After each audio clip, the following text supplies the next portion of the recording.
Ahorita tomando café, pero bueno. Sí. Está, No, pues no. no, está Camila, bien, está mira bien. el celular si salimos los dos, por favor.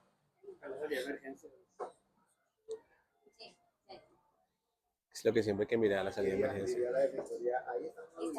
¿Listo? Sería, Bueno, toca morir, güey. eh, pero, pues bueno, buenas noches a todos y todas. Les quiero agradecer una vez más por acompañarnos en nuestra tercera charla. Para mí es un honor, en serio, estar con este personaje. Es Alirio Amaya. Les voy a contar un poquitico acerca de él para quienes no lo conocen. Es administrador deportivo por la Universidad Distrital Francisco José de Caldas, especialista en pedagogía y magíster en educación por la Universidad Pedagógica Nacional, estudios de doctorado en gerencia pública y política social de la Universidad Baja de California. Es gestor en procesos de convivencia con aficionados de fútbol, entre ellos el programa Goles en Paz del año 1999, Barras Construyendo País, especialista en la construcción del marco normativo para la seguridad, comodidad y convivencia en el fútbol, secretario técnico de la Comisión Nacional de Fútbol, participó en la construcción del Protocolo Nacional de Seguridad, Comodidad y Convivencia en el fútbol, Estatuto del Aficionado en el Plan Decenal de Seguridad, Comodidad y Convivencia, gestor del Centro de Investigación y Documentación para el Fútbol del Ministerio del Deporte y actualmente lidera la Defensoría del Aficionado y la Defensoría del Pueblo de Colombia. Entonces estamos con una persona que tiene todos los títulos, toda la experiencia para hablar, para hacer una pequeña radiografía del barrismo en Colombia. Entonces, primero quiero preguntarte cómo nació tu interés por trabajar en los procesos de convivencia con las barras y con los aficionados al fútbol. Bueno, Diana, buenas noches a todos y todas. Me excusan ahí un poco la voz de tarro, estoy un poco resfriadito, pero creo que el clima va a ayudar, va a ayudar mucho. Este, pues bacano agradecer este espacio. Eh, Esta historia comienza por allá en 1999. Yo estudiaba administración deportiva, estaba como en sexto semestre y nosotros teníamos un proceso de escuelas de formación en la localidad de Los Mártires. En esa época, en la administración Peñalosa, se creó un programa que se llamaba Misión Bogotá. Entonces, a Misión Bogotá le pedimos el apoyo en un evento deportivo y nos mandaron un agente de misión a los parques de fútbol. Y más adelante, digamos como nos pidieron el apoyo fue a la gente del programa de escuelas para un tema que en esa época Misión Bogotá iba a iniciar a trabajar en el Estadio El Campín, en una campaña que se denominaba Jugando Limpio Todos Ganamos. Entonces nos pidieron el apoyo, yo llegué al estadio y me encontré con una persona que se llama Antonio Hernández, que era de Misión Bogotá, y él nos dice, venga, pues pedimos el apoyo de ustedes. ¿El apoyo cuál era? Entregar en la entrada del estadio unos pañuelos y un pañuelo blanco que tenían que moverle a la gente en el, en el momento de los himnos y adicionalmente saludar a los hinchas. Entonces, había que entregar el pañuelo y decirle a la gente que bienvenida al estadio y que por favor el pañuelito lo ondearan mientras los himnos. Entonces, ese día yo presté ese apoyo, vi a Antonio, pues a ese personaje dando vueltas por el estadio y como que lo ayudé más, traté de ayudarlo más en lo que él estaba haciendo. Y al final del partido, pues en el clásico pasaron muchas cosas, era un clásico Santa Fe Millonarios, 5 de septiembre del 99, y lo primero que yo vi, pues las tribunas populares y Misión Bogotá había entregado unas camisetas a las barras, una que decía comandos de control a los comandos y una que decía guardias por la paz a la gente de Santa Fe. Entonces en el intermedio del partido lo que yo vi es que la gente de Santa Fe empezó a tirar las camisetas al, a la gramilla, eh, y finalizó el partido y Antonio me dijo, venga, ¿usted qué más hace? Yo, no, pues estoy estudiando administración deportiva, trabajo en las escuelas. Entonces él me dijo, ¿usted no me quiere acompañar en este tema? Pues estoy iniciando, este es un tema de convivencia con los aficionados. Eh, y bueno, desde ese momento han pasado ya 26 años Y sigues. y no me, digamos, no me desentendí del proceso, empecé como a entenderlo desde la lógica de Bogotá. en el partido pues Santa Fe Millonarios, y pues desde ahí ya un poco lo que cuentas de lo que ha sido mi trayectoria en el tema, empezando en Bogotá, digamos que ha sido como la gran escuela, y ya después pasar como al nivel nacional y a entender muchas dinámicas de un tema que tiene cualquier cantidad digamos, de historias, y pues ahí va la causa, digamos, hay muchas cosas por contar, pero pues el inicio se dio por eso y haya pasado todo el tiempo, se ha constituido como en mi vida, la mitad de mi vida profesional y de mi existencia ha estado allí con el tema del fútbol, de la convivencia y de los hinchas. Tú has sido parte de varias iniciativas, como digamos ya hemos podido ver. ¿Qué aprendizajes claves te han dejado todos estos procesos a lo largo de toda tu trayectoria? Pues primero, yo creo que de las cosas que no entendía era el tema de la ciudad. O sea, el primer impacto para mí fuerte en el Campín es ver cómo la gente, los hinchas, sentían la ciudad. O sea, no hay un lugar en Bogotá donde se cantara el himno de Bogotá como se canta en el estadio. O sea, para mí eso fue algo impactante, era el monstruo de las 5.000 cabezas ahí saltando y ver la gente cantando el himno de Bogotá. A mí eso pues, me despertó primero como enseñanza, una pertenencia por la ciudad. Otra enseñanza que para mí ha sido clave y es como el respeto por entender las cosas. Nosotros hablábamos al comienzo del proceso que había que conocer para intervenir. Entonces nosotros nos metimos a conocer, a conocer qué pasaba con las barras, por qué esa violencia, y empezar a apostarle a ciertas cosas que, digamos, fueron generando una construcción de confianza con los hinchas, que no era sencilla en esa época, era muy difícil. Hay varias anécdotas. Entonces, uno conocer para intervenir.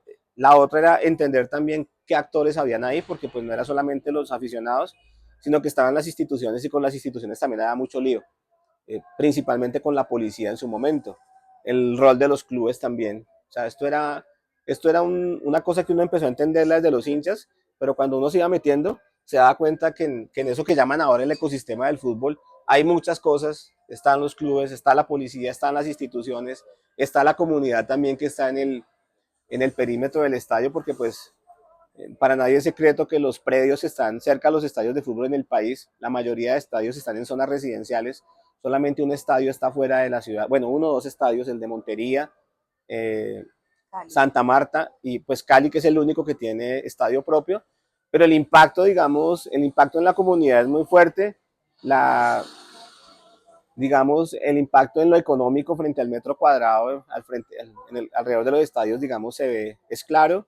La afectación de una familia un fin de semana que va a haber es un sistema de vallado que cierra 3 o 4 cuadras. Entonces, como que yo entendí, empecé como a entender muchas lógicas de que esto no era solamente un tema de aficionados, sino que era un impacto especial.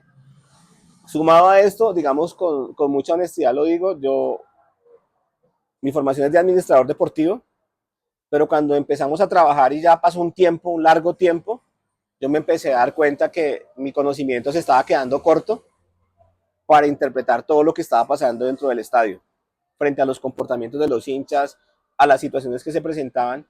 Y ahí entonces yo vuelvo a la universidad, a la pedagógica, a una especialización en pedagogía, una maestría en educación, y ahí yo me cruzo con compañeros historiadores, sociólogos, el caso de Alejo Villanueva en su momento, de José Manuel González, y toda esta gente me empieza a decir, venga, usted qué más, usted dice que camella en el fútbol y los lleva al estadio, y ellos como buenos investigadores ven el estadio y dicen, oiga, esto es una vaina muy bacana, usted puede entrar a la gramilla, venga, yo los llevo a la gramilla, y empiezan ellos como a hacer una lectura más desde su campo disciplinar y ayudar a pensarnos también un poco aquello que estaba sucediendo allí. Y ahí pues ahí surgen unos vínculos en investigación muy importantes con la pedagógica, con otros investigadores de orden nacional e internacional también, y a escuchar también qué estaba pasando en el mundo con este tema de las barras, porque pues todo ha estado siempre, todo se focaliza en el tema de las barras, sabiendo que no es el único actor que genera violencia, entre comillas. Este es un tema donde se habla de violencias en el fútbol, no hay una violencia, siempre se habla de una sola violencia que es la de los hinchas. Entonces, digamos que otra enseñanza es que había que prepararse más para entender lo que estaba pasando allí. Y ya también, pues digamos, como el compromiso de vida, porque pues yo ya sentía esto como parte de mi vida. Entonces, yo no me desconectaba nada, porque hoy ustedes se dan cuenta que hay partidos todos los días, pero Bogotá empezó a tener una dinámica totalmente distinta, porque Bogotá empieza a recibir barras de otros equipos que no son de Bogotá, clásicos 50-50, partidos con Nacional, mitad del estadio con la mitad del estadio. Entonces yo empecé como a entender una satisfacción de ver que el estadio se podía jugar a dos colores y que esos partidos eran partidos re jodidos, o sea, partidos duros, partidos donde el tema de convivencia era muy fuerte, y la satisfacción, digamos, personal y la del equipo que estaba conmigo era que todo saliera bien. Entonces el partido lo ganábamos nosotros cuando sabíamos que la gente había disfrutado el espectáculo sin ningún inconveniente. Ya después, digamos, de un proceso de formación con la universidad, de vínculos a nivel internacional, pues también es el paso de entender cómo Bogotá se vuelve un referente para el país. La legislación nacional empieza a tener como cierta la referencia de Bogotá, y pues ahí ya, digamos, yo paso por accidente a la Comisión Nacional de Fútbol. Fui invitado alguna vez y en esa época el que estaba director de Coldeportes, en calidad de invitado, me dijo que en adelante yo iba a ser el representante de Coldeportes en ese espacio. Para mí fue una sorpresa. Entonces, digamos que cada momento de mi vida ha generado unos aprendizajes distintos, un poco comprender la dinámica. No se trata uno como de idealizar a las barras, ¿sí? Porque hay unos problemas delicados. Tampoco se trata de señalarlos como los únicos responsables de la violencia, porque no lo son, y entender que este tema está atravesado por unas realidades económicas del fútbol como industria. O sea, hoy hay sobre la mesa muchos elementos de análisis que obligan a que uno no simplemente se quede con una sola parte de la historia. Entonces, eso ha sido como los grandes aprendizajes. Ahora, digamos, donde estoy, que es en la Defensoría del Aficionado, pues para mí es como pareciera que fuera como el fin de la carrera, porque después de estar en el proceso de construcción normativa, de política pública, de conocer el territorio, de conocer los programas, ser la persona que hoy desde la Defensoría del Aficionado está tratando de hacer que la garantía de los derechos de los hinchas se dé, pues el conocimiento que se tiene pues ayuda a tener una perspectiva de trabajo distinta, y pues ahí hay un desarrollo, eh, digamos, con nuevos desafíos, un poco lo que hablaba yo con unos amigos hoy, como un poco de lo que dice Pierre Bourdieu con los sociólogos, es a mí no me incomoda incomodar, que la sociología incomoda porque evidencia muchas veces los errores del Estado. En el rol que yo tengo ahora como Defensoría del Aficionado, pues todo el tiempo desde lo que yo he aprendido, de lo que acompañé a construir, pues claramente uno ve decisiones que están totalmente equivocadas, que toman los gobiernos, las comisiones locales, los clubes, y uno dice, venga, es que la norma no lo permite. Entonces esto no gusta, porque muchas veces la gente desde su imaginario quiere solucionar problemas que desde hace mucho tiempo han sido trabajados, tienen desarrollo normativo, y pues para eso existe un debido proceso.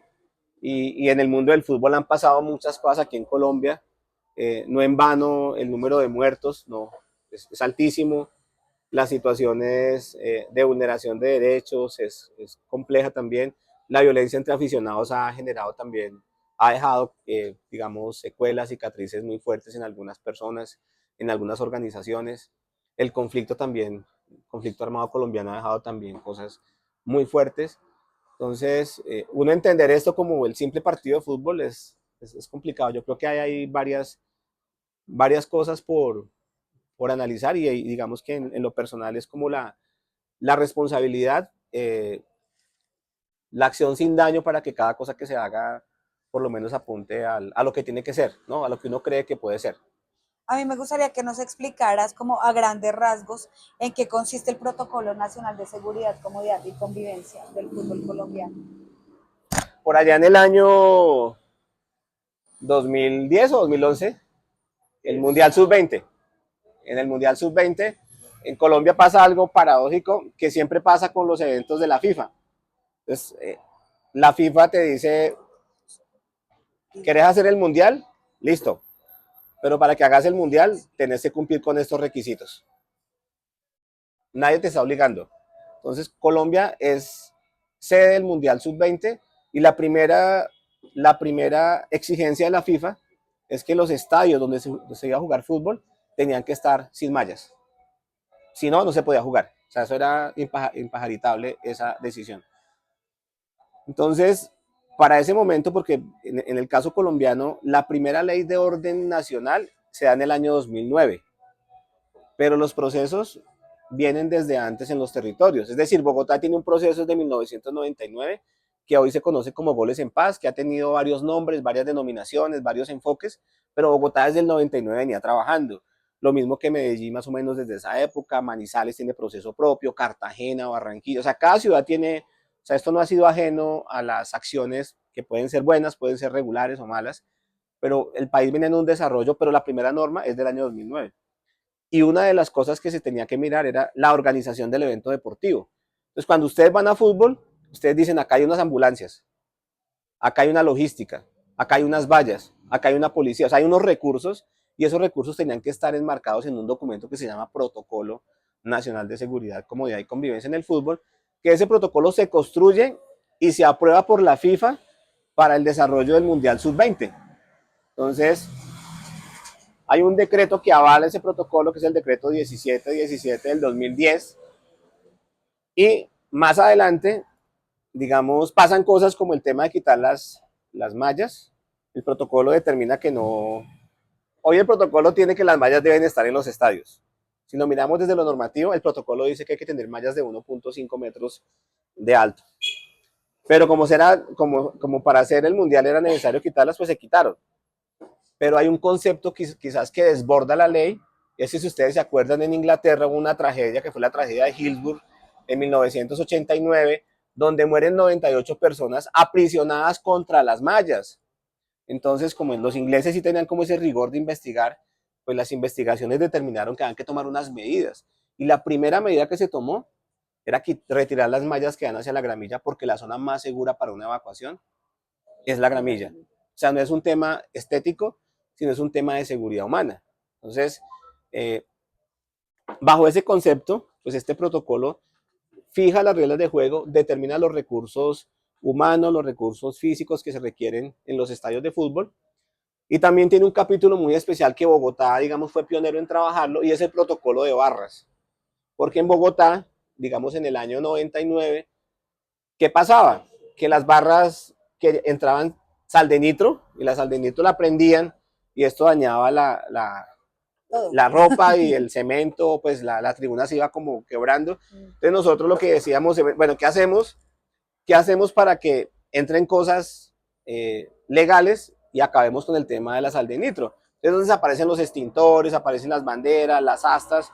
La fiesta en el estadio era un elemento fundamental, y eso lo generó el protocolo de barras en Bogotá. Ese protocolo se construía con los hinchas y digamos que no era sencillo, pero ahí se fijaban las reglas de juego con las barras. Pasaban cosas antes de eso, y era que se acordaba algo con las barras, llegaba el día del partido y el oficial de policía ese día llegaba doblado de turno, no llegaba en las mejores condiciones y decía, no, eso no me entra, yo no dejo que eso entre. Entonces ahí, ¿qué pasaba con las barras? Pues se le iban encima al programa. Ah, que va, es que ustedes no son empanados, ustedes son unos mentirosos, no sé qué. Entonces, por eso tocó este protocolo oficializarlo, y más adelante en un desarrollo normativo que es el Estatuto del Aficionado, se dice que ese protocolo tiene que tener la firma del comandante de la policía, del alcalde y el presidente del club. ¿Por qué? Porque de esas tres autoridades para abajo todos tienen que hacer caso. O sea, si lo firma el comandante de la policía ahí para abajo, todos tienen que hacer caso. Si lo firma el alcalde y si lo firma el presidente del club, ta. Entonces, ¿qué pasaba con la gente de Goles en Paz de esa época? Pues andábamos todos con el protocolo debajo del brazo así, y no, que tal policía no lo deja entrar. Mira, aquí el protocolo. Ah, pero eso ¿quién lo firmó? Su general. Ah, entonces, el protocolo, digamos, se constituye una herramienta importante para el desarrollo de los partidos de fútbol. Debo decirlo acá que no hay vergüenza ya a esta edad. Ha sido uno de los grandes incumplimientos en el país. ¿Sí? O sea, hasta ahora se está haciendo un ejercicio muy serio, muy riguroso de parte del gobierno nacional de exigir que todas las ciudades donde se juegue fútbol tenga este protocolo actualizado y en las condiciones que se requiere.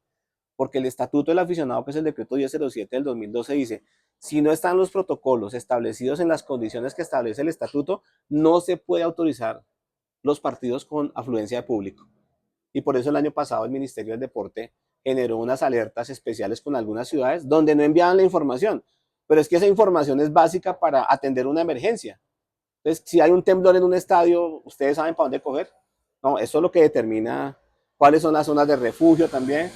Entonces, este protocolo ha sido un documento, digamos, importante, que es participativo, que ha tenido como una discusión, es que el fútbol es privado.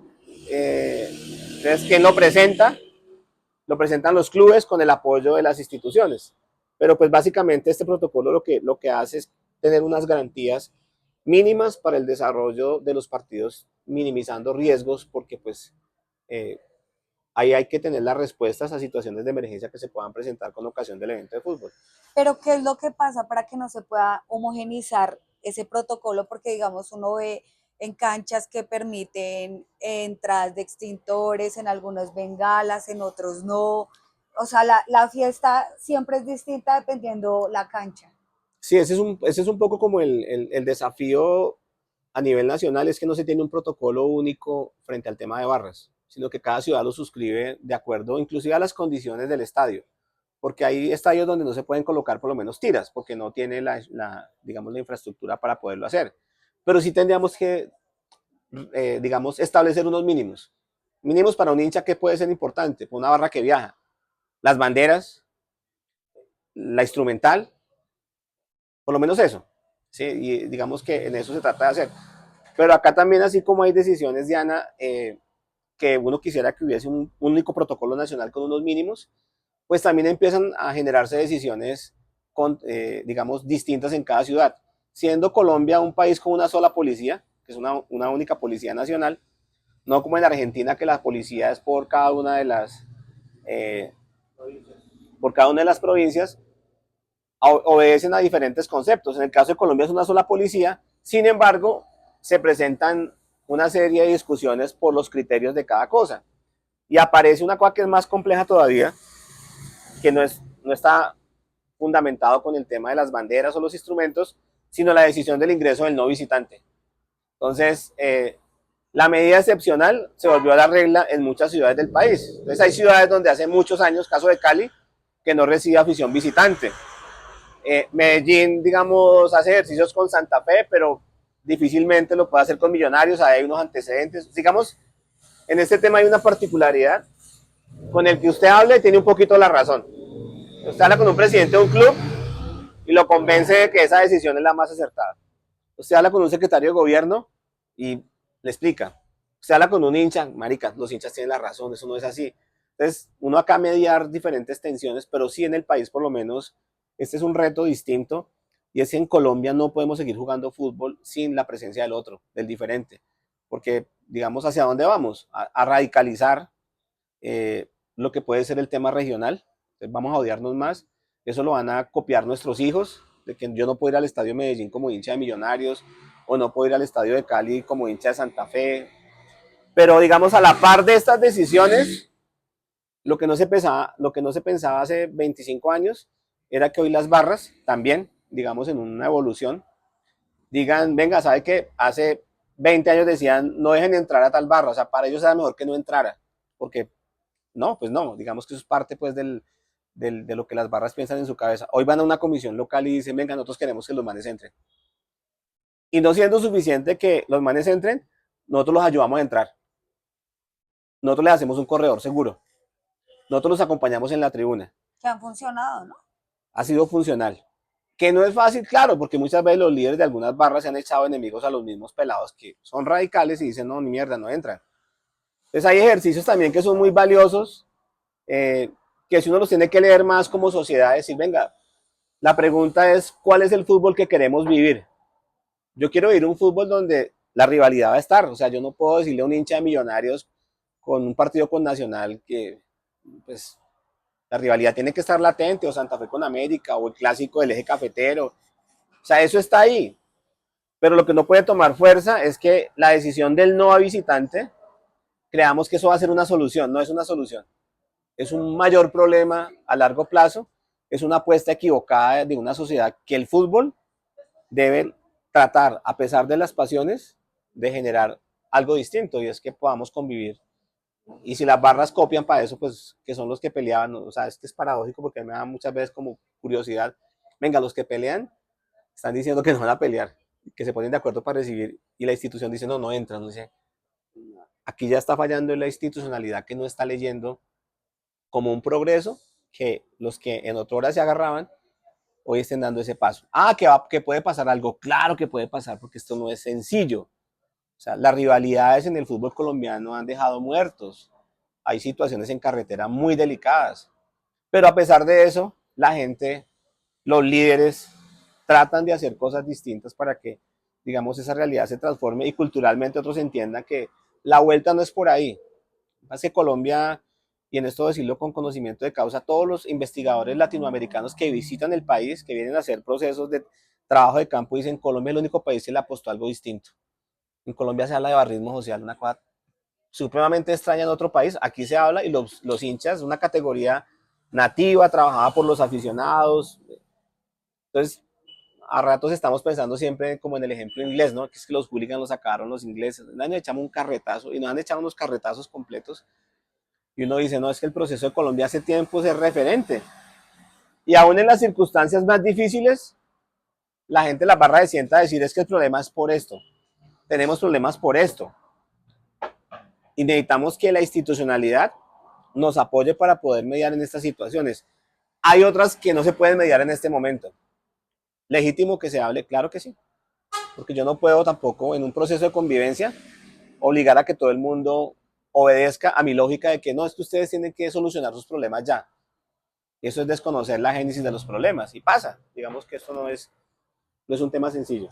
No, y digamos lo que tú dices de el no al visitante, que ya digamos que las generaciones pequeñas se criaron con eso, de uno como hincha que va al estadio hoy, digamos de visitante, es más peligroso meterse en Occidental que en la misma barra, porque la gente occidental ya es súper violenta, te escuchan el acento, te quieren sacar, o sea, ya ni siquiera se aguantan a una persona que se supone que la gente occidental son señores, o sea, que era el imaginario era la gente como más centrada, Divinamente, sí, divinamente. la gente de bien de este país. Y también quería decir que por experiencia los corredores seguros funcionan y nosotros como, o sea, digamos, yo como hincha considero que, digamos, en espacios pequeños, reducidos, tú estás controlando la población que viajó a otra ciudad, que va a entrar, está custodiada por la misma otra hinchada, o sea, hay mayor seguridad que entren pequeños grupos ocultos por todo el estadio y regarlos así, porque siempre esa gente que entra así siempre termina, la está sacando, la misma policía la termina agrediendo. Entonces sí creo que, digamos, a mí lo de los corredores seguros es algo que aplaudo, de lo que, digamos, me he beneficiado como hincha.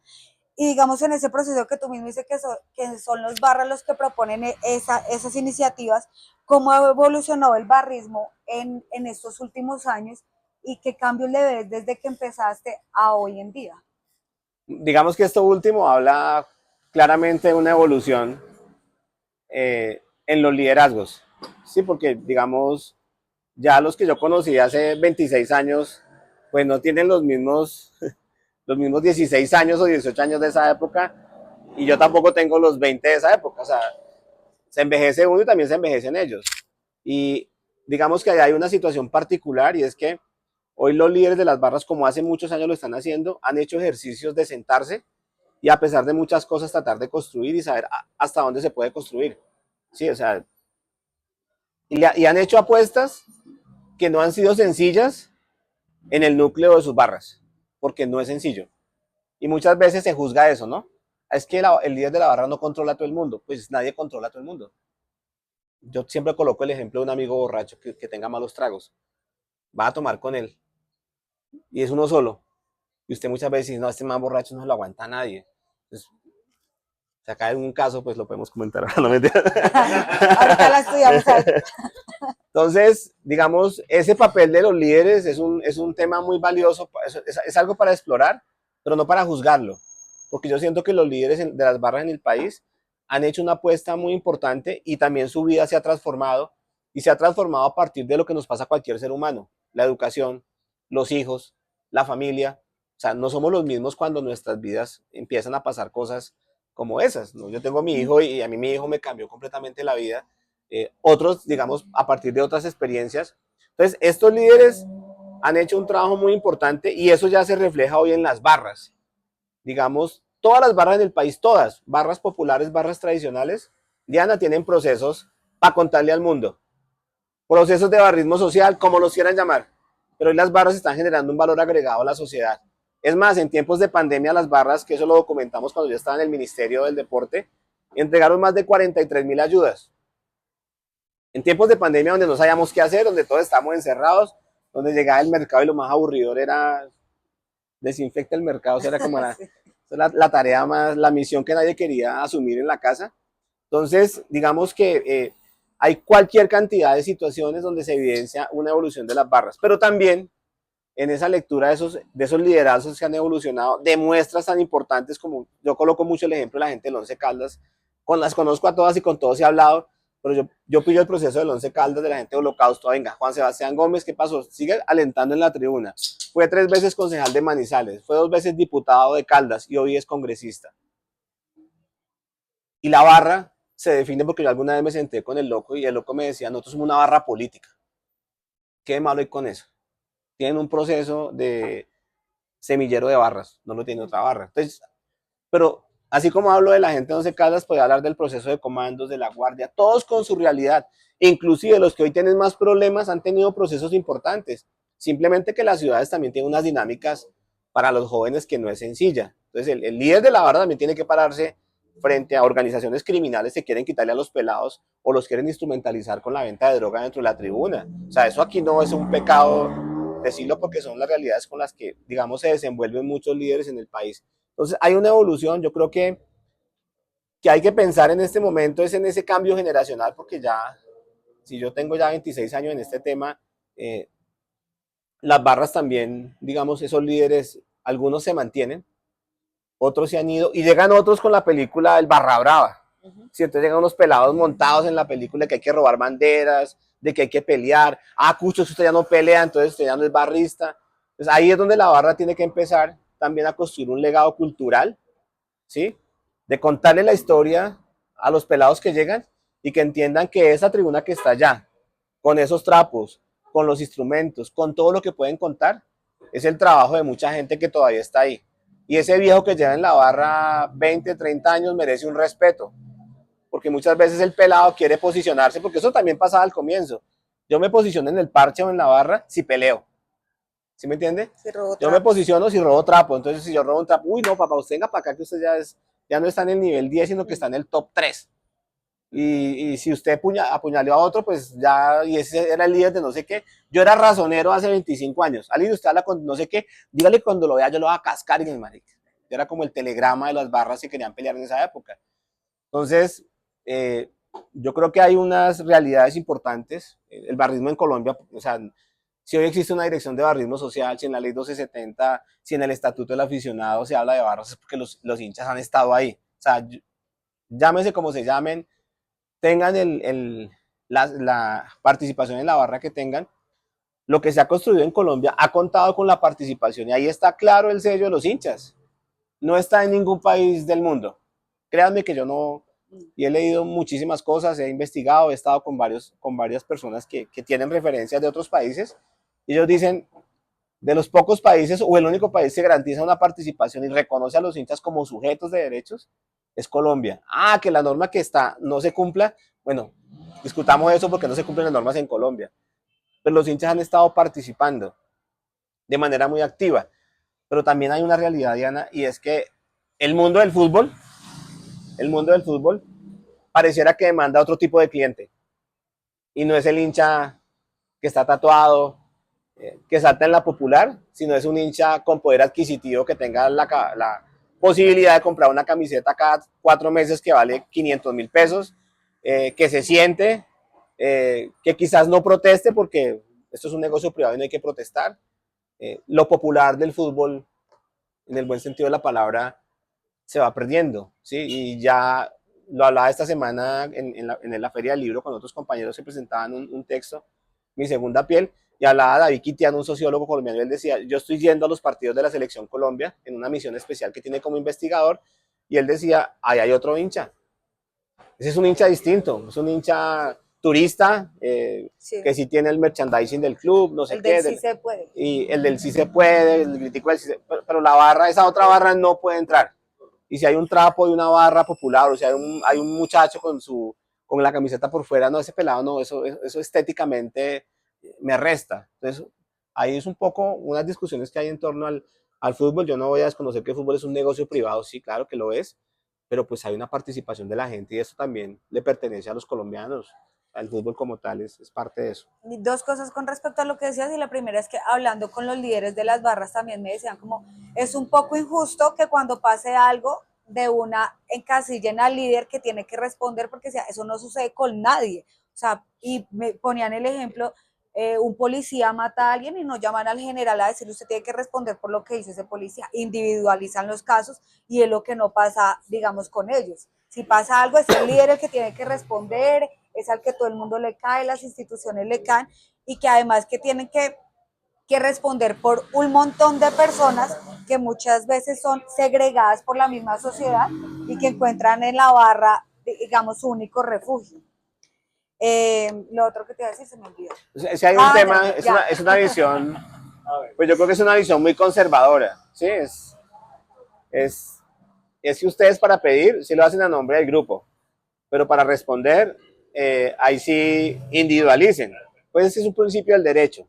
¿Sí me entiendes? Yo puedo, como líder de una barra, decir, yo voy a hacer el esfuerzo para que no pasen ciertas cosas.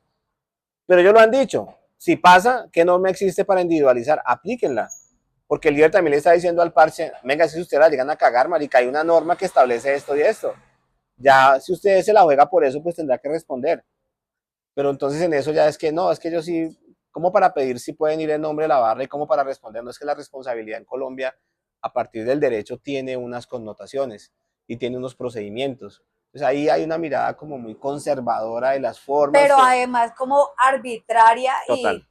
y digamos un poco que lo sufrimos estos días con América y fue que, claro, hubo un incidente en una final contra Nacional y unas normas que de verdad uno, o sea, son muy absurdas, porque hubo como un pleito en Sur y lo que deciden es cancelar la tribuna Sur, cerrarla.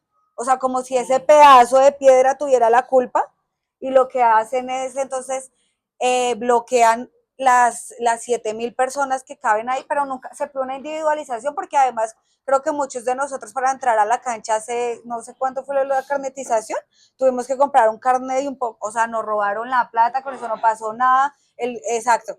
En América supuestamente tenía identificadas las personas, la policía sacó su cartelito ofreciendo su recompensa y todo eso, y la tribuna sigue cerrada. Y entonces lo que proponen es que entren a norte. O sea, quieren acabar, digamos, la violencia que se pueda generar en un estadio, pues lo que hacen es cerrar un pedazo de cemento, los mandan para otro lado y esa es la solución. Además, con un agravante y es que que digamos, a nosotros nos pareció realmente muy grave y fue que la policía empezó a impedir la entrada de personas con tatuajes al estadio. O sea, que eso ya, de verdad, yo decía, esta vaina escala y terminamos como El Salvador con Bukele. Porque era que te levantaban la camisa, te miraban y si tenías cualquier tatuaje, porque no era solo de América, te, el de Dios que era Gareca, que, o sea, que quede feo el tatuaje, pero no te pueden impedir la entrada a un sitio, o sea, eso es una discriminación, una estigmatización absurda. Sí, digamos que hay una situación y por lo menos uno lo lee es, qué fija el procedimiento, la conducta? Entonces uno dice, los hinchas invadieron la gramilla, se metieron. ¿Qué dice la ley? Que para la persona que se mete a la gramilla hay un proceso, hay un procedimiento. Y ese la policía le coloca un comparendo. Y esa persona tiene que comparecer ante un inspector de policía. Eso lo dice un decreto. Y la única autoridad competente para generar el derecho de admisión es el inspector de policía. ¿Sí? A través de unos descargos. Y esa sanción puede ser de 6 meses hasta 3 años y pagar una multa entre 5 y 10 salarios mínimos mensuales legales vigentes. Podemos discutir por qué tan caro, por qué tanto tiempo, pero voy a la conducta. la conducta está tipificada en la ley y tiene un procedimiento. La generalización es una particularidad que tenemos nosotros de solucionar los problemas. Entonces, no hacemos lo que nos corresponde, que es individualizar, y la más fácil es sancionar colectivamente. Pero cuando uno analiza la conducta, se da cuenta que eso tenía que haberse individualizado porque hay un procedimiento para ello. Y todos esos temas aquí en Colombia están reglamentados. O sea, eso está en la legislación y por eso, digamos, la afición de la América, la barra Barón Rojo y todo un colectivo de barras que existe en la América, en uso legítimo de sus derechos, han generado han hecho uso de mecanismos constitucionales como la tutela, como el derecho de petición, amparados también en que pues hay una vulneración, una violación de sus derechos, una violación de derechos. Y ahí, digamos, hay una gran discusión y ahí hay un trabajo también de la Procuraduría, pues la Defensoría también está ahí como acompañando el tema, pero es un poco como las formas de que la gente olvida que en Colombia existe un marco normativo. Acá uno yo me podría demorar 3 horas contándoles el marco normativo y acá hay normas para todo. Aquí lo que abunda es la ignorancia sobre las normas que existen. Y esa ignorancia lamentablemente está en los que tienen que aplicar la norma. Entonces por eso salen después de un problema en un estadio y diciendo, no, es que en Colombia no hay normatividad. No, viejo, no la conoces vos. La norma está. Esa conducta se puede sancionar. ¿Por qué no se hace? Y la más fácil es tomar una decisión general desconociendo, digamos, el debido proceso que existe para eso. Entonces, eso pasa, no, ya pasó con el América, parece que está pasando ahora con la gente de la Unión Magdalena, porque se está generando otro derecho de admisión colectivo y se está, digamos, invocando la ley 1445 y uno dice, venga, si estás invocando la 1445, significa que hubo una individualización, porque los comportamientos que se presentaron allí, que es invasión a la cancha, ya tiene un procedimiento, esa conducta tiene un margen de sanción. Entonces, ¿a quién le corresponde hacer eso? La policía al comparendo, el inspector de policía a la audiencia. Ah, pero es que no hicimos el comparendo porque no, el policía que tiene los comparendos no fue ese día. Entonces, revisemos o revise cada uno qué parte le toca hacer, pero la más fácil no es tomar unas medidas colectivas donde meten a todo el mundo en un mismo costal y se desconoce lo que allí está. Digamos que ya lo... Iba a preguntar, ¿sí? Ah, sí.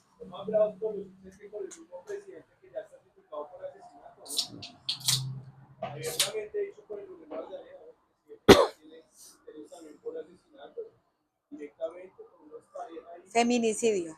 No, total, total. Entonces, vale más la conducta frente a la condición de la derecha, obviamente, pero es el tema también frente a la radicalización de donde tiene que empezar la moral de la política pública por un presidente pues bueno, la imagen yo sé que no tiene moral, pero en un conducto frente a la necesidad de ética de hablar de un futuro real. ¿Sí? Es un asesino que está dirigiendo un equipo de fútbol y lo está desmarcando de ahí para allá que vamos. Pues obviamente la hinchada qué conducta va a tener si no tiene una orientación digna también. Pues no es por justificar, pero pues también. No, pero es que eso que estás haciendo es lo que uno muchas veces desde la academia puede ser malinterpretado. Yo hago un ejercicio de explicación que no significa que lo esté justificando, pero yo entiendo que en algunos... Pero no es una contra, sino No, por eso, no, es que estoy, digamos, un poco como reforzando lo que tú estás diciendo. Es que precisamente esas situaciones son las que llevan muchas veces a que la gente en medio de la impotencia haga cosas como esas. Se ha vuelto una costumbre en ciertas ciudades del país que los hinchas invaden la gramilla. Y uno hablando con ellos dice, es que si a este no le importa un carajo el club, pues nosotros tampoco nos importa un carajo lo que pase. No lo estoy justificando, pero es también el argumento que da el otro, que se siente impotente ante la decisión administrativa, ante el manejo del club, porque en esto el fútbol tiene unas cosas que no se van a ocultar. Acá se ha dicho muchas veces, para algunos, que es más rentable tener un equipo en la B que recibe recursos de la A, porque eso está, digamos, históricamente dado en los estatutos de la DIMAYOR. Eso, digamos, eso no es una mentira. Entonces la gente, el hincha hoy, que paga una boleta, sabe cuánto recibe un club por derechos de televisión. El hincha sabe cuánto vale la nómina del club. Entonces, esto ya no es un tema que no esté en la información de la gente, pero eso genera reacciones en la gente. Todo bien, dale. ¿Perdón? Las sanciones. Entonces hay dos cosas. Lo que pasa es que hay dos situaciones que tenemos que entender, y es que quienes hacen parte de la DIMAYOR, los clubes. O sea, Los clubes tienen hay un reglamento de la DIMAYOR, hay un comité disciplinario. Entonces, el órgano disciplinar de los clubes es la DIMAYOR. Un poco ahí hay un proceso de investigación, hay unos descargos, hay una apelación, una reposición, bueno, digamos ahí lo que jurídicamente procede, pero se supone que la DIMAYOR se entiende con los clubes. Se supone que el Estado, digamos en este caso los gobiernos municipales, lo que tendrían que hacer es operativizar la norma frente a los hinchas. Pero acá están pasando cosas muy extrañas, y es que las comisiones terminan sancionando a los clubes, cerrándoles los estadios, la DIMAYOR generando un procedimiento distinto con los clubes y nadie individualiza, sino que se generaliza. Entonces uno vuelve y juega, uno dice, venga, ¿qué está pasando en los estadios? Está pasando esto. ¿Para eso tenemos normas? Sí. ¿Cuál? Esta. ¿A quién le corresponde aplicarla? A este. Digamos, en alguna vez en una reunión con la DIMAYOR en Cali, pues uno le decía a la DIMAYOR, venga ustedes, porque digamos que la sugerencia es, dejen que por invasión a la cancha no se sancione a los clubes. Por invasión a la cancha, que sea el gobierno municipal, a través de un inspector, el que sancione a los que cometen el error. Pero que el club no sea perjudicado por ese comportamiento. Digamos que ya la DIMAYOR, en su sabiduría, genere otro tipo de sanciones. Quizás lo más importante es generar corresponsabilidad en la prevención, que pensar únicamente que esto se soluciona con castigos de cerrar un estadio 7 u 8 partidos. Porque cuando reconocemos que el fútbol es una industria, yo tengo que entender que desde esta esquina a la 53 hay una señora que cada vez que hay fútbol se está rebuscando vendiendo bombombones. Y si me voy metiendo más al estadio, aquí a la vuelta venden unas arepas de huevo que yo comía con frecuencia cuando vivía en el estadio, pues ahí hay otro negocio, adentro la señora la lechona. Por eso el día que al club lo eliminan, están eliminando no solamente al club, le están acabando la Navidad a una familia que vive pues directa o indirectamente del fútbol. Entonces hoy las comisiones locales tienen que pensar muy bien que las decisiones, hay unos niveles de competencia. Yo quisiera que los temas de los clubes los sancione la DIMAYOR, que las comisiones, no las comisiones, los inspectores de policía se encarguen de hacer las individualizaciones a través de la policía para el tema del derecho de admisión, cuando la gente invade la gramilla, cuando los cogen con un cuchillo, cuando pelean, que son las conductas recurrentes que están en una norma. Y olvidemos esas sanciones que en mi concepto es que es un poco ridículo, Sí, porque te cierro norte, pues me voy para sur. sí, eso es absurdo. Te cierro norte y sur, me voy para oriental. ¿Sí? Entonces, y ahora lo más, digamos que el desafío es que uno lo que busca con una sanción o con una restricción es que la conducta no se repita. ¿Sí? O sea, yo genero una sanción para que la conducta no se repita. Ese es el objetivo. Pero con la decisión que tomo, ¿qué hago? No, la gente dice, no, aquí toca seguirles haciendo de otra manera porque la gente se resiste a las mismas decisiones que se están tomando. Entonces, esto es un nivel, digamos, de entendimiento que pasa por lo normativo. ¿Sí? ¿Qué tan determinante es la voluntad política o qué tanto se requiere para implementar, digamos, todas estas normativas? ¿Y por qué tanta reticencia y tanto lavado de manos de parte de los clubes? Porque no se quieren meter con ese tema de la seguridad en los estadios. Pues yo, digamos, el tema de la voluntad política, pues es fundamental porque donde ha existido se ha avanzado. Si cuando llega un alcalde o una alcaldesa comprometida con los temas de fútbol, pues este tema tiene una dinámica distinta. En Colombia hay un plan decenal de fútbol. Yo tenía un profesor en la universidad que me decía, a ningún tema se le niega una política pública. Educación, política pública. Salud, política pública. Fútbol, política pública. Entonces, en el caso del fútbol hay una política pública. El objetivo es que las políticas públicas se honren con la implementación, porque si no el Estado entra en un detrimento patrimonial. Entonces yo construyo la política pública de salud, me gasto 15.000, 30.000, 40.000 millones y llegan los alcaldes y les importa un carajo esa política pública. Eso ha pasado con el Plan Decenal de Fútbol. No todos los alcaldes copiaron a esa iniciativa del Plan Decenal, que no era solamente el tema del barrismo social. Había más o menos 16, 17 líneas de trabajo. Lo legislativo, las condiciones de infraestructura de los estadios, la prevención, el trabajo de la policía, el trabajo de fortalecimiento de las comisiones locales, pero el plan decenal se asoció con que era el plan decenal de las barras. Desconocimiento total de lo que el plan decenal decía. Ahora tocas un tema que es fundamental y es la corresponsabilidad. O sea, acá hay unos dueños del fútbol. Legítimo, claro que sí, hay unos dueños. ¿Cómo hace uno para que esos dueños del fútbol se sumen a las iniciativas de prevención? Ahí, digamos, hay una costumbre en Latinoamérica y en el mundo, y es que los clubes no pueden tener relaciones con sus hinchas, con las barras. O sea, eso no está permitido. Acá En teoría. hay un presidente quería modificar, que se había quitado puntos por eso, pero cuando usted mira la legislación existe una cosa que se llama el barrismo social, que existe la prevención, o sea, que hay mecanismos legales suficientes para que los clubes se sumen. Si no lo quieren hacer de forma directa con sus barras, lo hagan a través de los programas de convivencia a las alcaldías. Pero no ha sido sencillo. Digamos que los presidentes que han estado en la DIMAYOR, en la federación, pues ellos tienen una lógica de entender esos temas. Eh, Pareciera que eso es un tema solamente del Estado, del gobierno, y no es un tema con ellos. O sea, acá hay un negocio que se cuida muy bien y que la única amenaza que existe son los hinchas. Eso es totalmente discutible. Lo que demuestra en Colombia es que necesitamos que todos sumen, ¿sí? Necesitamos que todos pongan platica, porque hoy la Dirección de Barrismo Social hace una inversión importante. Goles en Paz en Bogotá hace una inversión importante. En otras ciudades se hace una inversión importante. Pero no es suficiente.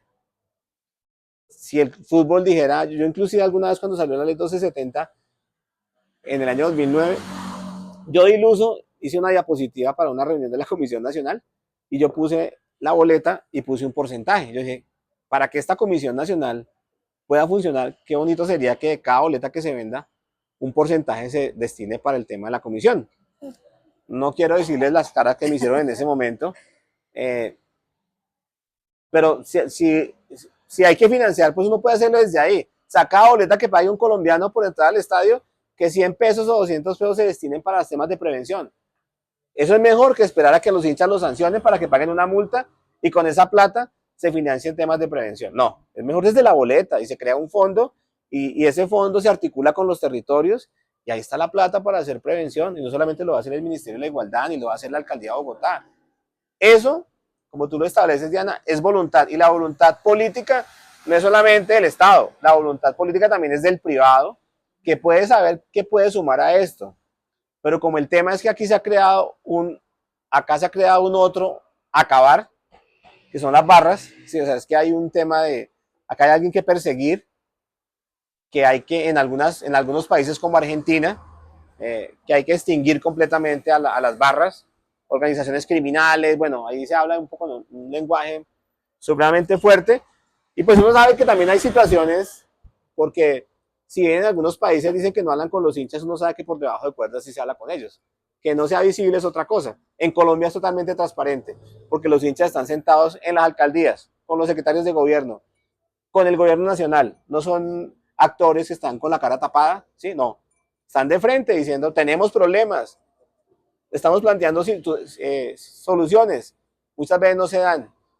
Que los problemas no se van a acabar, pues es difícil, ¿no? En un país como el nuestro, decir que de la noche a la mañana todos vamos a estar en un paraíso no es tan sencillo porque eso es desconocer nuestra propia historia.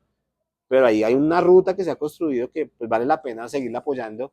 Y si se hace desde la plata, desde la boletica que paga cada hincha, pues yo creo que cada hincha no le duele que se destinen 500 pesos o 1000 pesos para temas de prevención y que eso tenga cualquier cantidad de iniciativas en el país.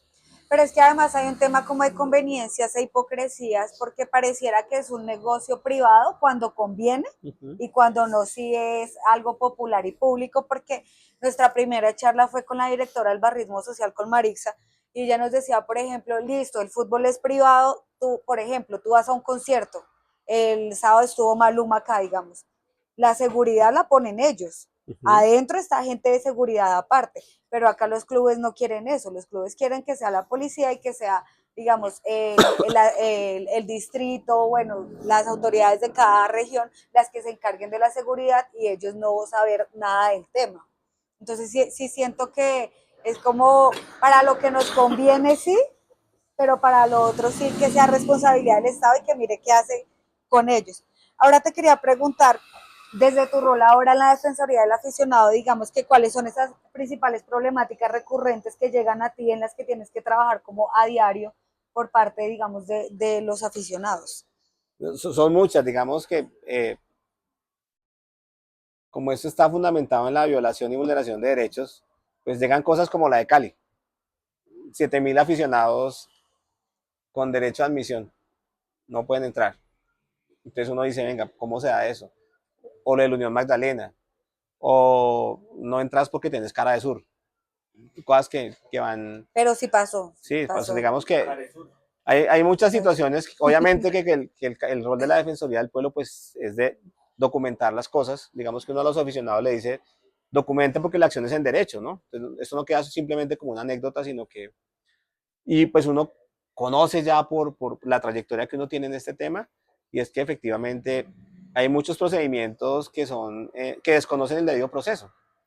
Entonces, ahí hay un rol de la Defensoría muy importante frente al tema del derecho de admisión, frente al tema de la provisión del público visitante, frente a abusos de autoridad. No sé si ustedes se dieron cuenta, ayer estaba circulando en redes sociales un video de un muchacho del Bucaramanga que estaba en la estación de policía de Usme, que dice que le cortaban el cabello, que no sé qué, que le pegaron en la espalda. Y digamos que en ese tema hay un antecedente de la Defensoría del Pueblo con un caso en Ibagué, con un hincha de Santa Fe que le cortaron el cabello, y eso, digamos, ahí la Defensoría actuó. Entonces nosotros, digamos, eh, entendiendo nuestro rol, pues, y en la medida que nos demandan, porque hay muchas situaciones, y nosotros constantemente estamos escuchando de parte de los hinchas muchas quejas, además porque los estadios en Colombia deberían tener un sitio para que se atendieran sus quejas. Eso lo dice el Estatuto del Aficionado. Pero si hay un lugar donde un hincha se siente totalmente desprotegido es en el estadio. Yo no sé por qué la gente va al estadio, o sea, honestamente les digo, porque usted en el estadio todo el tiempo está haciendo, yo siento que usted no es un cliente, o sea, si no usted no se siente un cliente de un espectáculo, sino se siente un sospechoso todo el tiempo. Desde que parquea el carro, ¿sí? Uy, sí. Yo por eso cuando recuerdo al inicio de esta charla, cuando a mí me decían, ¿ustedes van a hacer qué? Entregar un pañuelo, saludar a la gente. La gente le entrega, buenas tardes, bienvenido al Campín. Eso es nuevo. Marica, es la primera vez que me saludan. Sí.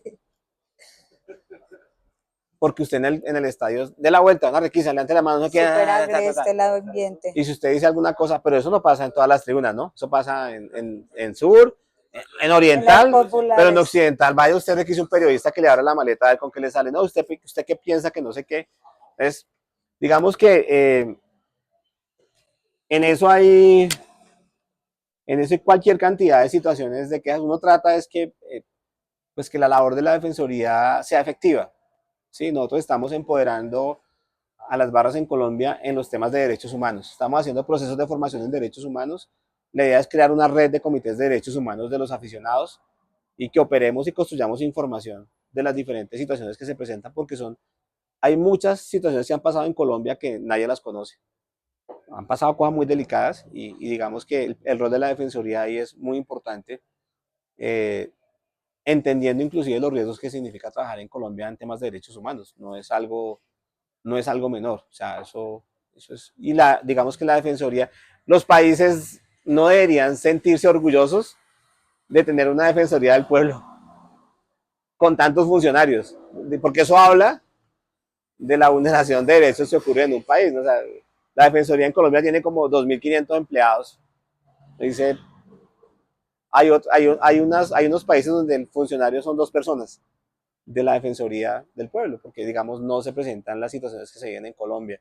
Entonces, el rol se está, digamos, esto ha sido un trabajo nuevo porque la Defensoría de la Afición surge porque el plan decenal, que terminó el año pasado, dejó claro que se tenía que construir, sacar adelante la Defensoría del Aficionado. Y ahí vamos, digamos que hay muchas cosas y un poco lo que dije hace un rato, pues ese es el rol de la Defensoría, muchas veces incomoda porque pues, la ley no dice eso, o sea, qué pena, pero la ley no dice eso. Y cada uno trata como de argumentar su acción, pero pues si no es en derecho, pues viejo, no es por ahí, porque estamos en un estado social de derecho y todos nos regimos bajo unas normas. Y si las normas existen, pues hay que aplicarlas, pero uno no se las puede imaginar, o uno no puede crear para cada caso. No es que esto tiene que ser de esa manera, no es que esto no es el imaginario del funcionario, es lo que la norma le establece a cada uno para hacerlo. Y en eso, pues digamos, Diana, hay muchas cosas que pasan en cada partido, porque hay gente que le piden la cédula, es que usted es de partido comunista, usted es costeño, no entra, ¿sí? Muéstreme la cédula, su cédula es de Pereira, y ese partido de Manizales no va a entrar. No, usted no puede entrar porque usted... Y yo voy sin camiseta, voy con mi hijo. Sí, hay cosas que uno dice, venga, estamos locos, pues. Digamos que desde la normatividad, o no sé cómo, porque claro, al hincha nos piden un montón de cosas, ¿no? Que nos regulemos, bueno, que hagamos un montón de cosas, todas las miradas están encima de nosotros, que somos los generadores de violencia y eso. Pero yo siento, digamos, desde mi experiencia como asistente a un estadio, que la policía la que siempre genera la violencia, ¿sí? O sea, todas las cosas que yo he visto de la policía, a la policía, ¿quién le exige algo? O sea, quien le dice como regule si usted maneje protocolos, de verdad cúmplalos, no pase, porque lo que tú dices, o sea, ir al estadio ya es que a uno, un policía lo putee porque lo putea a uno, lo empuje, le dé bolillo por todo, o sea, es muy agreste y uno tiene que quedarse callado porque si no lo sacan o bueno, se lo llevan. Pues digamos que hay una realidad y es que en el país se ha creado una figura que son los enlaces de barras, que para mí deberían ser los comandantes de servicio de los estadios, porque ellos entienden desde el compartir con los hinchas muy bien las cosas. Hay otro oficial de alto rango que pues su lógica es totalmente distinta. Se presentan situaciones, Diana, digamos, la generalización de la policía en algunos casos se da desde ellos, ¿sí? Así como no todos los hinchas son lo que algunos creen que son, pues no son, tampoco son todos los policías, pero la lógica en esto que está pasando a partir de la sentencia de la Corte frente a quién tiene que asumir la responsabilidad interna de la seguridad de un espectáculo es precisamente el organizador del evento. Esa es la discusión que hay ahora. O sea, tiene que haber menos policía y tiene que haber más seguridad privada o logística, pero se supone que si hay una seguridad privada, ¿a quién va a recibir? A sus hinchas. O sea, yo veo eso como una oportunidad de que yo pueda tener un espectáculo como pasa en los conciertos. Porque en los conciertos pasa muchas veces que hay hay un concepto claro de que el hincha que va a llegar hay que consentirlo, bienvenido, no lo puedo vulnerar, la policía va a estar ahí y procede en caso tal de que sea, pero digamos, si el organizador del evento no es consciente, no es consciente que la primera imagen que se lleva el hincha, o su cliente si lo quiere ver así, es lo que pasa desde la puerta. O sea, ahí está el contacto inicial de este negocio. ¿Sí? Como un proceso y eso se va a dar. Nosotros lo que estamos dando es tiempo al tiempo. Lo que hacemos, lo que pasa es que las hinchas de fútbol también no miran antecedentes de cosas que ya han sucedido en otros países, en otros lugares. Entonces, todo lo que ya pasó en Europa hace un buen tiempo, y eso es lo que van a hacer acá, sin que malinterpreten las palabras y eso, pero el elitizar un poco el fútbol les va a ayudar a todo eso. E igual ellos no lo saben, pero también va a ser un arma de doble filo. ¿Por qué? Porque la gente con la que van a tratar ahora va a ser gente más estudiada. Es malo, pero va a ser la gente que va a tener el dinero para pagar su boleta, que le subieron el precio, está mucho más cara. Es gente que ya tiene estudios, es gente que ya tiene muchas más bases para reclamarles por las cosas que ellos le pasan por encima ahorita a los hinchas de fútbol. Porque nosotros por desconocimiento muchas veces que va a hacer un video para internet que hace nada. Usted lo puede hacer, se demora y tiene sus listas, pero se van a encontrar con ese tipo de hinchas que ya se van a poder defender, se van a poder, pero también saben, y no solo defenderse de como ahorita pasa, del sufrimiento. Ay, la policía y ellos nos hacen eso. También sepamos que nosotros no nos comportamos de manera adecuada o que podemos facilitar ese tipo de cosas. Si llega usted a la cancha, una popular, faltan los 5 minutos para que empiece el partido de fútbol y solo hay que 3 entradas, 4 entradas y todos se tiran a pasar a lo que es más malo que el otro. También ayuda, ¿sí me entiendes? Entonces uno ser consciente de que uno también como aficionado, si va a pagar su plata, no puede exigir que el trato y que la logística y que las cosas que se va a encontrar usted dentro del escenario donde usted está comprando una boleta, usted tiene derecho a exigir por algo mejor. Yo creo que hay un tema y es que hay que tener como algunos cuidados, ¿no? Porque es un poco lo que pasó en Inglaterra de pensar que la gente pobre era la gente violenta, ¿sí? Y uno se da cuenta que acá en una tribuna occidental, ese que paga una boleta más cara, eh, echa la madre más duro y es más agresivo que el que está en la tribuna lateral, donde el programa o la policía, el enlace de barras va a hablar con el líder y la cosa se calma. Sí. En Oriental y Occidental han pasado cosas muy delicadas. Lo que yo sí creo, digamos que hay mucha razón, muchas de las cosas que han pasado no es producto tampoco de la imaginación de las autoridades. Ha sido respuesta, bien o mal, a situaciones que han provocado también los aficionados. Pero digo que acá no se trata de idealizar a las barras que son los Boy Scouts o infancia misionera, bueno, no, no.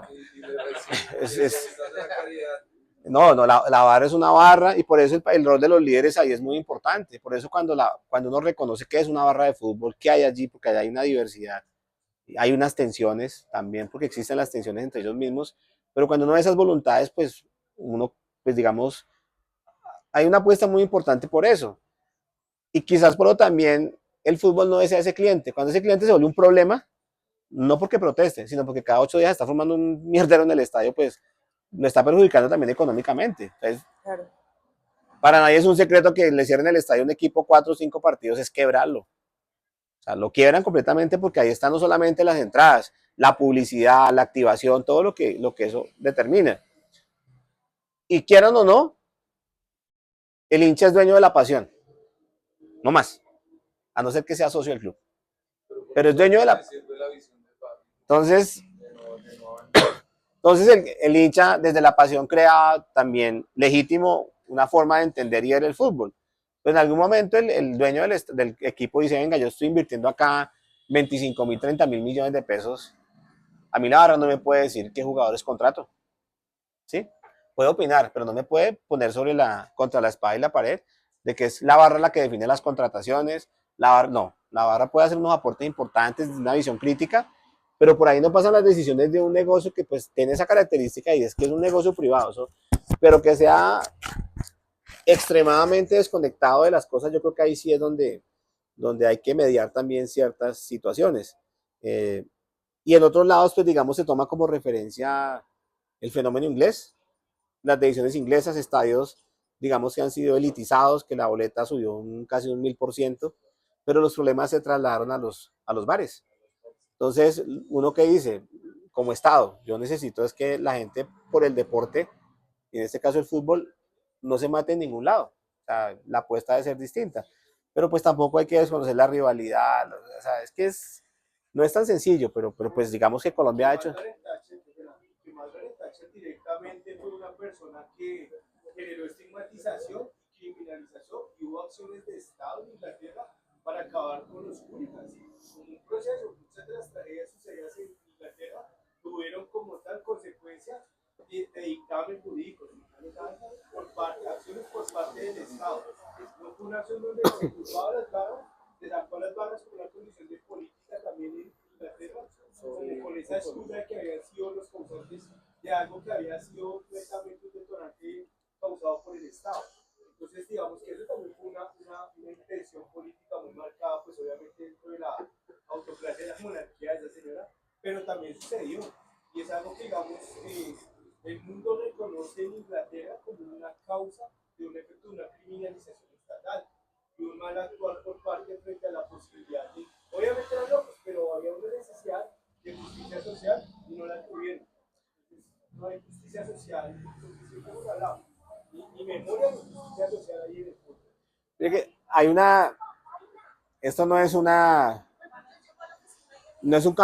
un comentario a favor del presidente, sino es un contexto.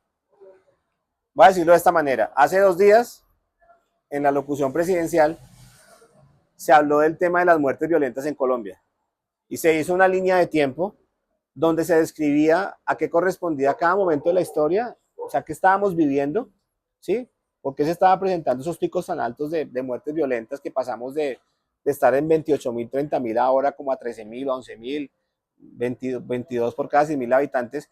En el mundo del fútbol, hoy en Colombia tenemos que hacer esa línea de tiempo de cuál es la realidad que está atravesando las situaciones que se están presentando, porque esos diagnósticos son los que nos permiten tomar decisiones para el territorio, para el país, que sean consecuentes con la realidad, porque esto no se trata de copiar el modelo inglés, ni lo que pasa en Argentina, es que las características de la violencia en el fútbol en Colombia son totalmente distintas, las realidades de las barras en X ciudad son totalmente distintas. Entonces, hoy estamos habidos de tener diagnósticos ya más profundos sobre la realidad, para que en cada territorio se tomen las decisiones de política que sean necesarias y que en los estadios las decisiones que se tomen obedezcan también a la lectura de eso, no pueden estar desconectadas, porque yo muchas veces tomo decisiones generalizadas pero que desconocen completamente la realidad del territorio, y muchas veces yo lo que puedo estar haciendo es que con esa decisión estoy agravando un problema, y eso no lo mide nadie. Entonces, yo creo que por eso a mí me pareció tan interesante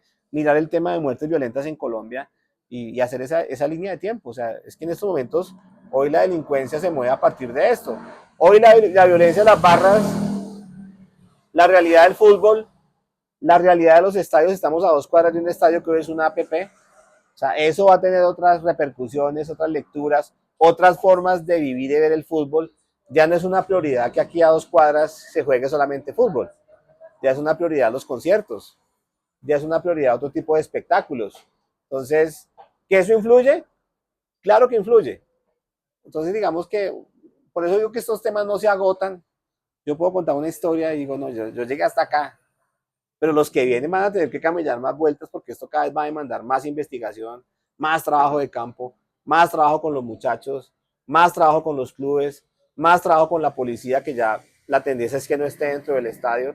Pero ¿qué vamos a hacer con las futuras generaciones? Con el hijo mío que tiene 8 años, hoy ya hace parte de ese grupo de aficionados de hinchadas transnacionales, que ayer estaba llorando porque el Por Barcelona el lo Barça. eliminaron, y fue una tragedia en mi casa, y yo decía, y que a mi hijo, ¿cómo así que Barcelona lo volvió mierda el Milán? Pero, digamos, sobre esa lógica hay que trabajarlo, porque estos son los pelados que van a ir al estadio, ¿sí? Y ahí tenemos que tener un contexto distinto. Mire, hay una historia muy bonita que yo cuento. El estadio, ustedes han ido a Itagüí, Sí. el estadio de Itaires. En el estadio de Itaires yo vi una cosa tan maravillosa, y es que hay unos chorros de agua, y el perímetro del estadio no son vallas, son niños que están todo el tiempo jugando con el agua que sale en esos cositos. Pero eso cambia completamente la actitud del que llega al estadio, porque se encuentra con unos niños que están jugando con agua. Entonces yo no llego a un estadio donde encuentro también, porque eso visualmente genera una... Al ESMAD. O sea, encuentro, es agresivo, ¿no? Encuentro, como en Argentina, que se colocan esos muros, ¿no? Para que la gente no se vea, las mallas amarradas, un policía, la logística, usted no puede pasar, usted para dónde va, no sé qué, corra para este lado. No, yo encontraba unos niños y yo veía que la gente pasaba entre esos niños, sin problema. Conocí un estadio en Colombia donde había recreo, no voy a decir la ciudad, pero en el apenas acababa el primer tiempo, abrían el estadio para que la gente entrara y comprara. Saliera y comprara y volvía a entrar, nadie la requisaba. Y en ese estadio nunca pasó nada. Aquí hay que hacer apuestas distintas, ¿sí? En alguna época también hicieron en un estadio del país que no había policía para el partido. Y ese partido se jugó sin la presencia de la policía. No hubo problemas. O sea, hay que hacer apuestas como la que se hizo de quitar las mallas. La gente hoy va, yo no sé si a ustedes les pasa, si van al estadio algunos, la gente sigue como con una línea imaginaria, le da como miedo pasar. O sea, es una vaina como una cerca invisible que tiene no sé cuántos voltios de electricidad ahí para que la gente no pase, pero la gente pasa y toma una foto, es una alegría, o sea, los niños tomando de fotos. Cambiamos el concepto del espacio, lo recuperamos para la gente. Y también la gente entiende que en caso de una emergencia, esa es la zona más segura. Alguna vez en Cali, voy a colocar el ejemplo de Cali, hubo un problema en la tribuna, estaban las mallas. Muchas de las personas que estaban allí estaban asustadas. ¿Qué quería hacer la gente? Pasar a la gramilla. ¿Qué hacía la policía? Golpearlos a los que iban a pasar. Claro, en ese momento la lógica era que no podía pasarse nadie a la gramilla. Hoy, ¿cuál es la lógica? Déjenlos que pasen, porque la gente que está ahí está asustada porque no están peleando 5.000, están peleando 20 o 30 personas.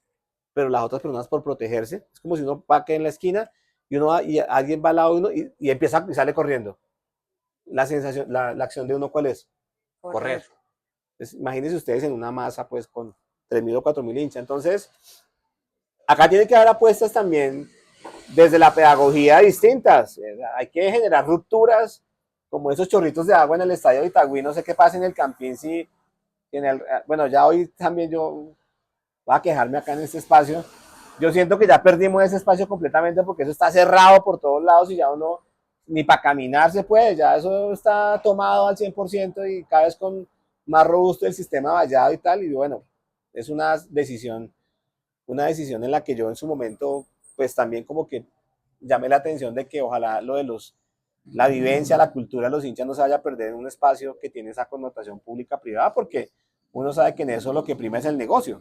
Ahí las banderas de las barras no sé si van a conservarse todo el tiempo, porque pues la publicidad se vende en los tiros de esquina, o sea, hay cosas que uno sabe. Las barras colocan sus banderas en el tiro de esquina pues para que se vea el parche, o sea, el nombre de la barra, ta, ta, ta. Pero hoy, ¿qué piensa el mundo del negocio del fútbol? No, ahí siempre colocan allí, bueno, X, pues eso es plata y eso vale. Una casa de apuestas. La casa, pues, paraíso. Y lo ponen para que tape las banderas. Ya se pelea ese espacio y llega la policía. Ya vamos finalizando. Digamos que un poco atado a lo que comentaba recientemente, y es si desde esa defensoría del aficionado se ha visto, digamos, el caso esencial y el run de pasillos, que es como vamos a colocar en las barandas, no solamente el primer piso y del tiro de esquina, sino en la parte superior de las barandas, donde por ejemplo en un caso Millonarios hay muchas banderas, van a poner publicidad. Si desde la Defensoría del Hincha ya se ha planteado de pronto una ruta, si por lo menos se ha identificado el problema de que, oiga, puede suceder que se dé, y otro muy atado a la misma pregunta de si se ha abordado, si se ha pensado, y es el tema de que usted mismo lo identificaba, y es que hacemos parte de una hinchada, de unas hinchadas populares, de unas personas que hacemos parte de unas sociedades y que nos movemos en las dinámicas sociales y el mundo, y es una prohibición que a mi parecer es absurda, y es de no permitir muestras políticas ni sociales ni dentro de los estadios. Digamos que entiendo que es como un poco proteger el negocio y aislarlo, pero que ese discurso también sea translegado a que los grupos aficionados estén en contra de que otros aficionados se manifiesten. Si, digamos, entre esos dos puntos, desde la Defensoría del Hincha se ha planteado, por lo menos se ha visibilizado, por lo menos se ha puesto de, oiga, puede pasar. Sí, ahí hay que, digamos, por eso es la lógica del acuerdo público-privado, porque ahí va en un tema de derecho privado y hay que mirar en qué condiciones está dado esa APP, ¿sí? O sea, quién manda y cómo manda en esos espacios. Por eso es que la apuesta esa no es tan sencilla, la gente no dimensionó lo que significa esa decisión. Entonces hay que mirar unos términos jurídicos de cómo está constituida esa APP y por lo menos en términos de lo cultural, lo que significa las banderas y muchas cosas que las barras tienen dentro del estadio. Entonces, ahí hay como unos contactos, hay unas cosas, pero pues digamos, uno sabe cómo es el Amanecer ahí negocio, veremos. uno sabe cómo es el negocio.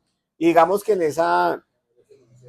esa misma, la otra parte era cuál, que se me olvidó, se me fue. De las temas de las muestras y las manifestaciones La censura. sociales y políticas de... Bueno, entonces acá hay un tema y es que ustedes lo ven. Acá pasa algo muy curioso, acá hay unos protocolos que ya hablamos, y esos protocolos siempre hacen una excepción cuando son torneos FIFA o cuando son torneos Conmebol, porque ahí lo que rige son los reglamentos de la Conmebol o de la FIFA. Entonces, vos haces un mundial y no te dejan entrar muchas cosas que entran en un torneo local. Entonces, acá hay que mirar qué se está determinando en los reglamentos de la DIMAYOR frente a eso. Porque acá, ¿cuál es la línea que determina eso? Y es que la sanción directa es al club, ¿sí? Entonces, por alguna situación particular, la sanción es al club. Entonces el club le dice a la barra, venga, no me saque eso porque me perjudica. Entonces ahí ya entra una tensión entre el club y la barra, y hay que mirar el tema de los reglamentos. Otra cosa es la libertad de expresión, porque está el caso concreto hace menos de 2 meses con la gente de la artillería, que ellos a través de una acción de tutela le permitieron, o sea, el juez le tutela el derecho de extender su bandera donde no están señalando, sino hacen, digamos, ahí hay un precedente ya, hay una jurisprudencia al respecto. Entonces, ya lo otro es el tema político, porque sí lo tengo entendido que hay que mirar el reglamento de FIFA y hay que mirar el reglamento de la DIMAYOR frente a esas expresiones de carácter político, digamos, en lo que uno puede determinarlo como...